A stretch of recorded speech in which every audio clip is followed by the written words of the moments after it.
CPIയിൽ ഭിന്നതയില്ല എന്ന് മന്ത്രി കെ രാജൻ. പാർട്ടിക്ക് ഒന്നും ഒളിച്ചു വെക്കാനില്ല, പറയാനുള്ളത് തുറന്നു പറയും. പാർട്ടി സെക്രട്ടറിയെ ഒറ്റപ്പെടുത്തുന്ന രീതി ഉണ്ടായിട്ടില്ല എന്നും കെ രാജൻ പറഞ്ഞു. ഞങ്ങളുടെ പാർട്ടി CPIയുടെ സംസ്ഥാന എക്സിക്യൂട്ടീവോ CPIയുടെ സംസ്ഥാന കൗൺസിലോ ഏതെങ്കിലും വിധത്തിൽ ഭിന്നതയുള്ളൊരു കേന്ദ്രമേ അല്ല. സാധാരണ നിലയിൽ ഒരു പാർട്ടിക്കകത്തുണ്ടാകേണ്ട ആരോഗ്യപരമായ ചർച്ചകൾ ഞങ്ങളുടെ പാർട്ടിയുടെ ജനാധിപത്യ സംവിധാനം അനുസരിച്ചുകൊണ്ട് ഏത് പാർട്ടിയിലും ഉണ്ടാകുന്നത് പോലെ ഉണ്ടാകും. ഇവിടെ പുറത്തു പറയേണ്ടതായിട്ടുള്ള ഏതെങ്കിലും ഒരു ഭിന്നത ഒരു കാര്യത്തിലും ഇതുവരെ തൽക്കാലത്തെ ഈ ദിവസങ്ങളിൽ നമ്മുടെ പാർട്ടിയിലില്ല. ഇപ്പോൾ പാർട്ടി എടുത്ത എല്ലാ നിലപാടും ഏകകണ്ഠമായി പാർട്ടി മുന്നോട്ട് വെച്ചിട്ടുള്ള നിലപാടാണ്.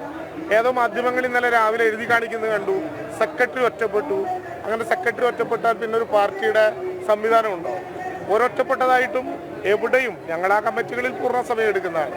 അങ്ങനെ പാർട്ടി സെക്രട്ടറി ഒറ്റപ്പെടുത്താനുള്ളൊരു നയമുണ്ടായാൽ പിന്നെ പാർട്ടിയുടെ സെക്രട്ടറി ആയത് എങ്ങനെയാണ് തുടരുക? അങ്ങനെ ഒരു നിലപാടും അങ്ങനെ ഒരു സംഭവവും പാർട്ടിക്കകത്തുണ്ടായിട്ടില്ല. ആരോഗ്യപരമായ ചർച്ചകൾ നടത്തും. പാർട്ടി പൊതുവായിട്ടുള്ള അഭിപ്രായം സ്വരൂപിക്കും. അഭിപ്രായങ്ങൾ പാർട്ടി സെക്രട്ടറി നിങ്ങളോട് പറയും.